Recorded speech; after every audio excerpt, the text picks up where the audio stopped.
내 주는 강한 성이요 라는 제목으로 하나님 말씀 나누도록 하겠습니다. 시편 46편의 표제는 고라 자손의 시 인도자를 따라 알라못에 맞춘 노래라고 나옵니다.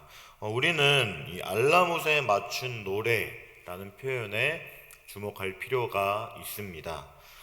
알라못은 이제 히브리어로 처녀를 뜻하는 단어의 복수형입니다.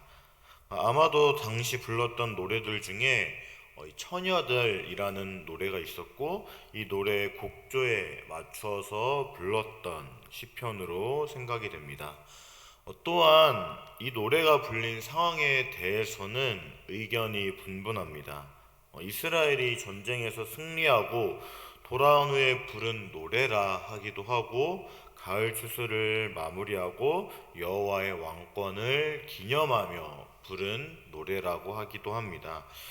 저는 어떠한 상황에서 이 노래를 불렀는가, 이것에 대한 확신을 드릴 수는 없을 것 같습니다. 그런데 이 시편 46편이 정말 우리에게 중요한 이유가 있는데, 그것은 바로 종교개혁가 루터에게 큰 영향을 주었던 시편이었기 때문입니다. 우리가 방금 불렀던 찬송인 내 주는 강한 성이요, 이 찬송은 루터가 만들었습니다. 그리고 이 마틴 루터는 오늘 말씀인 시편 46편을 읽고 영감을 받아서 이 내 주는 강한 성이요를 만들었습니다. 그가 시작한 개혁의 길은 참으로 험난했으며 그에게 많은 핍박과 고난을 안겨주었습니다. 그런데 루터는 힘이 들고 어려울 때마다 이 찬송을 부르며 하나님의 위로를 사모했습니다.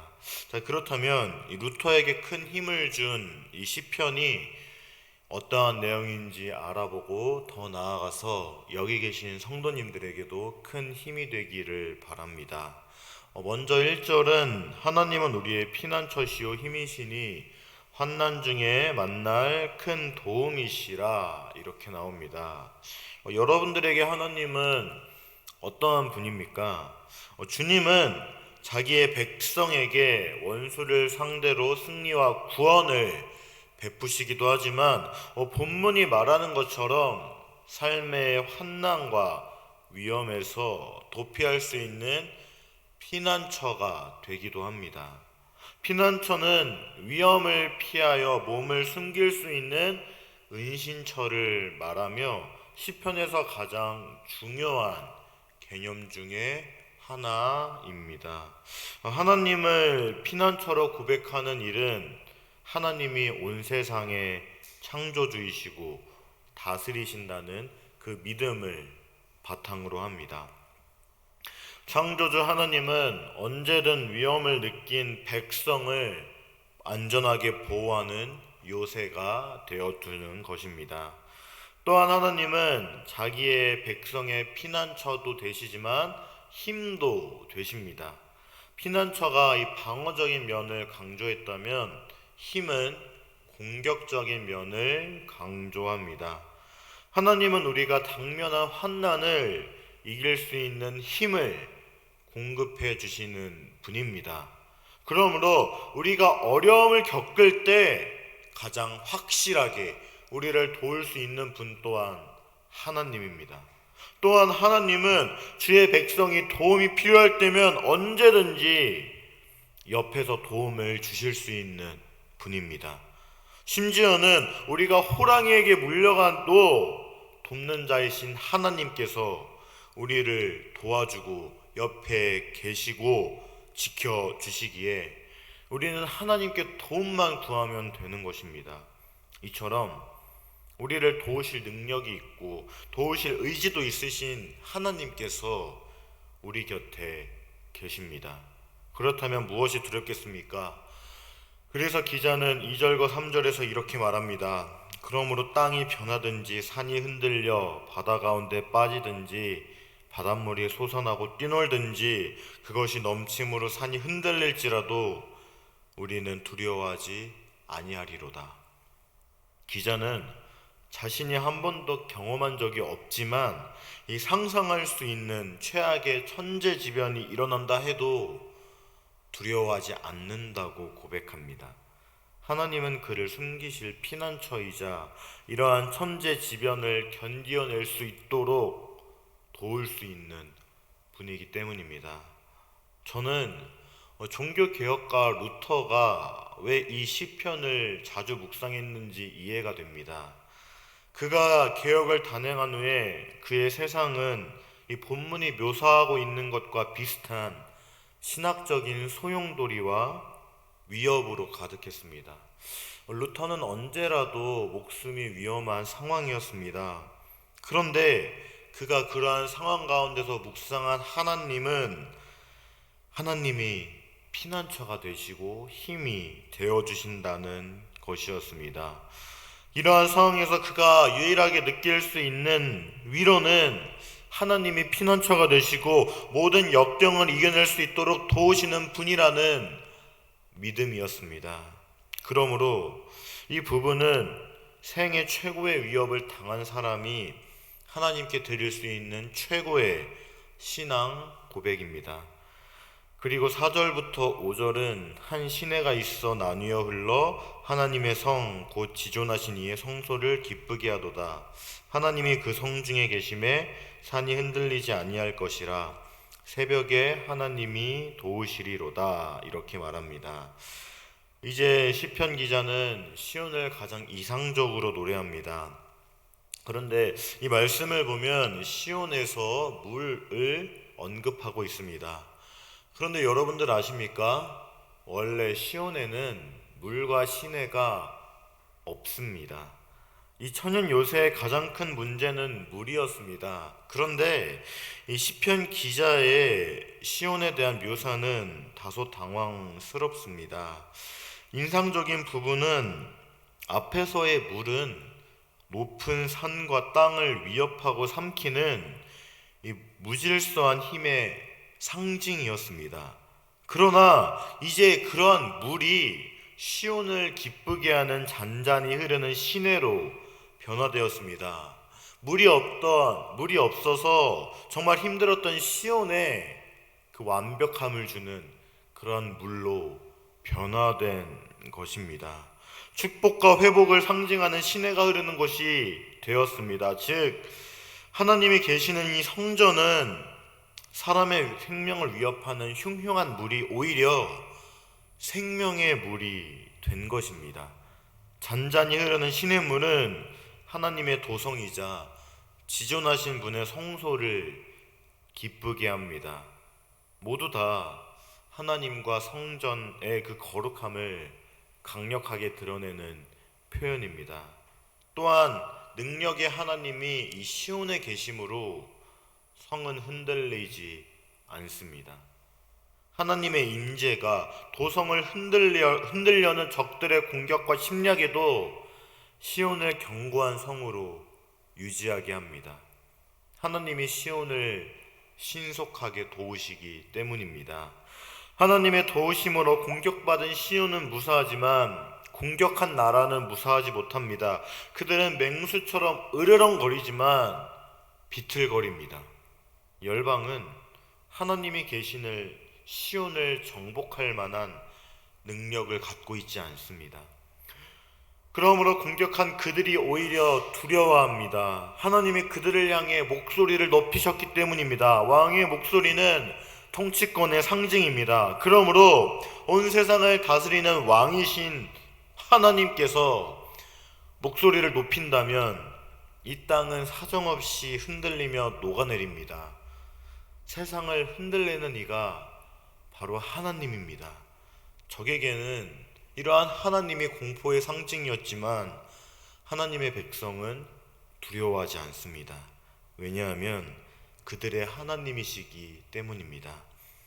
그래서 기자는 7절을 통해 만군의 여호와께서 우리와 함께 하시니 야곱의 하나님은 우리의 피난처 시로다. 이렇게 고백하는 것입니다. 시온에 머물며 자기의 백성을 보호하는 분은 다름 아닌 만군의 여호와입니다. 주님은 이 세상에서 싸움을 가장 잘하는 가장 용맹스러운 용사라는 뜻입니다. 이분은 또한 야곱의 하나님이었습니다. 야곱의 또 다른 이름이 무엇이었습니까? 바로 이스라엘입니다. 만군의 여호와께서 우리와 함께 하시니 이스라엘의 하나님은 우리의 피난처시로다. 가장 높으시고 위대하신 하나님이 이스라엘과 언약을 맺은 이스라엘의 하나님이었습니다. 그러므로 시편 기자는 두려워할 필요가 없습니다. 하나님이 그들을 모든 환난에서 보호하시는 보호막이 되셨기 때문입니다. 그리고 기자는 8절에서 와서 여호와의 행적을 볼지어다. 그가 땅을 황무지로 만드셨도다. 이렇게 말합니다. 하나님의 놀라운 능력과 은혜에 감동한 기자는 주님의 놀라운 행적을 와서 보라며 권면합니다. 자신은 있는 그대로 말했으니 각자 스스로 사실 여부를 보라는 것입니다. 여호와가 땅을 황무지로 만들었습니다. 시온을 침략한 자들이 사는 곳은 하나님의 심판으로 철저하게 파괴되었고 황무지가 되어버렸습니다. 다시는 하나님을 대적하지 못할 것임을 묘사하고 있습니다. 물론 하나님께서 황무지로 바꾸셨으니 너무나도 잔혹하다 느끼실 수도 있지만 반대로 좋은 일이 생겼습니다. 온 세상에서 전쟁이 없어지게 되었습니다. 하나님이 활과 창과 병거 이러한 사람이 전쟁할 때 사용하는 도구를 모두 불태우셨습니다. 그러므로 모든 무게를 잃은 사람들이 전쟁할 의지를 상실한 것은 당연한 일입니다. 인류는 스스로 평화를 조성하지 못했지만 창조주 하나님께서 개입하시니 영구적인 평화가 나타나는 것입니다. 모든 일을 이루신 하나님이 드디어 피난처이신 주님께 자신들을 맡긴 사람들에게 말씀하십니다. 10절은 이르시기를 너희는 가만히 있어 내가 하나님됨을 알지어다. 내가 문 나라 중에서 높임을 받으리라. 내가 세계 중에서 높임을 받으리라 하시도다. 아멘. 내가 하나님됨을 알지어다. 성경에서 가장 인상적인 표현 중에 하나입니다.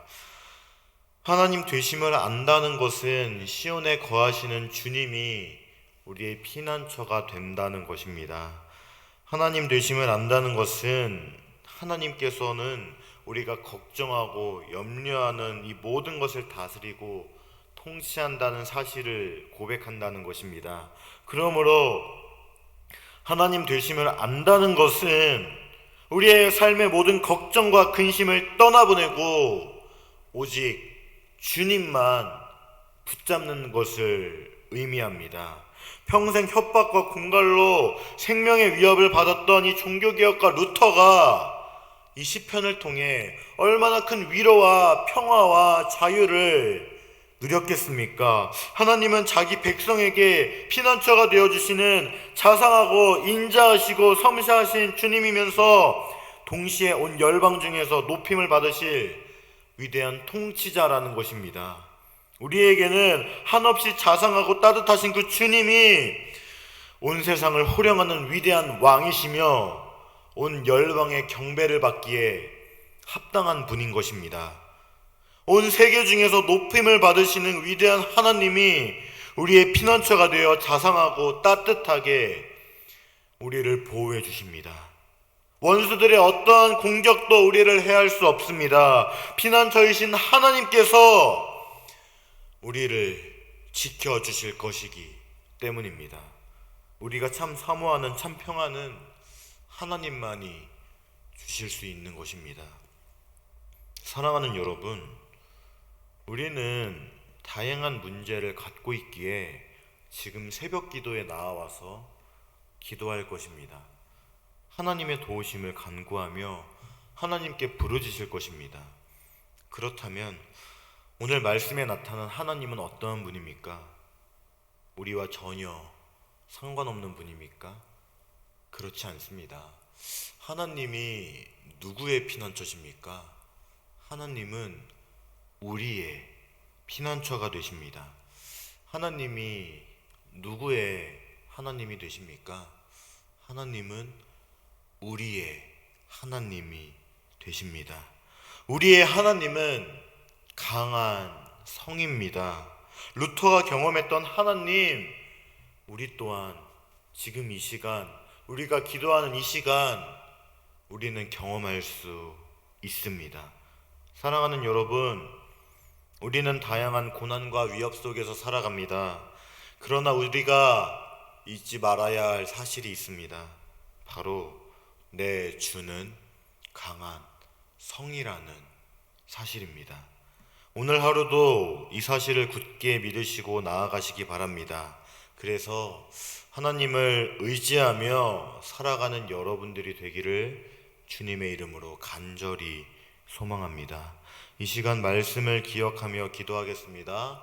첫 번째, 하나님이 나의 피난처 강한 성이라는 사실을 언제나 기억하게 하여 주시옵소서. 강한 성 되시는 주님 안에서 기쁨과 평안과 화평을 누리게 하소서. 이러한 기도 제목으로 다 함께 기도하겠습니다.